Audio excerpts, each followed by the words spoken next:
உறவுகள் அனைவருக்கும் வணக்கங்க. கோமதி வீட்டுக்கு வந்துடுறாங்க. வந்த கையோட ராசியா ஒன்று சேருவாங்க அப்படின்னு பார்த்தா ரெண்டும் முட்டுக்குறதுங்க. அதுக்குள்ள இங்கே பிள்ளைங்க வாயை விட்டுருதுங்க. எங்கள் அம்மாவை திட்டிட்டீங்க வச்சுட்டீங்க, எங்களை கல்யாணம் பண்ணிட்டு வந்ததுலேருந்து எங்களை ஒதுக்குனீங்க அப்படி இப்படின்னு கத்துறாங்களா. உங்களால் எங்களுக்கு புண்ணியம் இல்லை பிரயோஜனம் இல்லை அப்படின்னு சொல்லிட்டு கீழே கோமதி வந்து நிற்கிது. நம்ம ஒன்று நினைக்க நடக்கிறது ஒன்று வேறுன்னு சொல்லுவாங்க இல்லையா, ஏதோ பிடிக்க போய் பிள்ளையாரா வந்துச்சுன்னு சொல்லிட்டு அந்த மாதிரி இப்போ கிளவி இப்படி முழிக்குதுங்க. அம்மாச்சி திருன்னு என்னடா சொன்னீங்க, இந்தா வந்துட்டா கோயிலுக்கு போயிட்டு வந்தேன்னு சொல்லிடுறாங்க. அதுக்கப்புறம் பார்த்தீங்கன்னா ரெண்டு பையங்களையும் விட்டு விளாசுறாருங்க. பாண்டியன் இருக்க ஒரு கெட்ட பழக்கம் என்ன தெரியுமா, அவரை பொறுத்த வரைக்கும் நேர்மையாக அப்படியே ஸ்ட்ரைட் ஃபார்வர்டாக இருக்காரு, நல்ல மனுஷன் தான். ஆனால் இறக்க குணம் விட்டு கொடுக்குற குணம்னு ஒன்று வேணும் இல்லைங்க.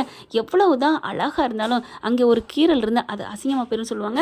அந்த மாதிரி தான் இப்போ அவர் வந்து சொல்லி காமிக்க ஆரம்பிக்கிறாரு. 10 லட்சம் சொலையாக கொடுத்தேன்லடா, கரெக்டாக எண்ணி வைக்கிறீங்க, வைக்கலை அப்புறம் இருக்கு உங்களுக்கு கச்சேரி அப்படிங்கிறாரு. இது ரெண்டு திருன்னு முழிக்குதுங்க.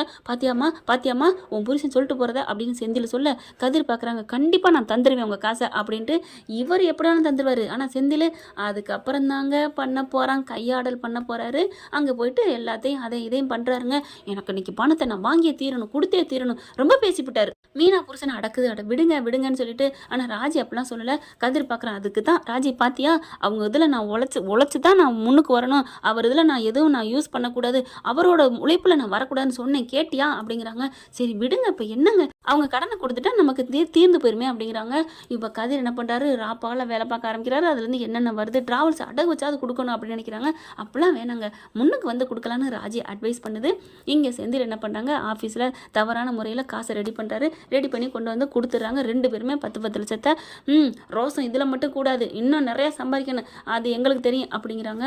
செந்தில் பார்த்தீங்கன்னா இந்த மாதிரி கையாடல் பண்ணுறது தெரிஞ்சு போகுது. கரெக்டாக போலீஸ் வருது, கைது பண்ணுறாங்க. பாண்டியன் பார்க்குறாங்க. ஏண்டா எனக்கு கடை கொடுக்கணும் இப்படி தான் தப்பாக பண்ணுவியா, நான் தான் சொன்னேன் நீங்களாம் உருப்பட மாட்டீங்கன்னு, பெத்த தகப்பனடா நீ அப்படின்னு சொல்லிட்டு திட்டி பிடித்தாங்க. செந்தில் கைதாகி ஸ்டேஷனுக்கு போகிறாங்க. மீனா அழுகுறாங்க, துடிக்கிறாங்க புருஷனை எடுக்கிறதுக்காண்டி. இப்போ பார்த்தீங்கன்னா பாண்டியன் அசையாமல் உட்காந்துருக்காரு. கதிர் ஓடி போய் துடிக்கிறார், எப்படியாவது ரிலீஸ் பண்ணுன்னு சொல்லிட்டு. ஆனால் இந்த மாதிரி பண்ணதுக்காண்டி செந்திலுக்கு வேலை போயிடுதுங்க.